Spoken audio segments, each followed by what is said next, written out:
రెండవ రోజు మన కస్టమర్స్ మనకి ఎలా సపోర్ట్ చేశారో చూద్దామా.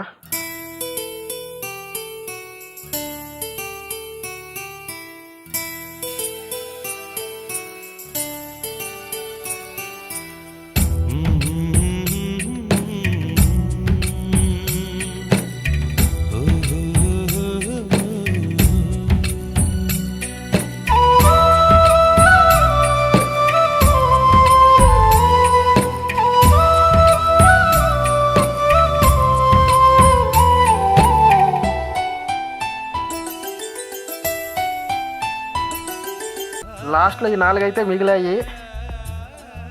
తర్వాత ఒకటే మిగిలింది. ఆ ఒకటి ఎవరు తీస్తారా అనుకుంటా ఉన్నాను. ఇంతలో మన వీడియో ఇన్స్టాగ్రామ్లో చూసిందట. అక్క అయితే వచ్చి తీసుకునింది ఆ ఒకటి. థ్యాంక్ యూ అక్క.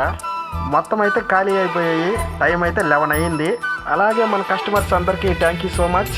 నేను నమ్ముకున్న కుమారస్వామి నన్ను అయితే ఇలా ముందుకు నడిపిస్తున్నాడు అనుకుంటున్నాను. థ్యాంక్ యూ సో మచ్ అందరికీ.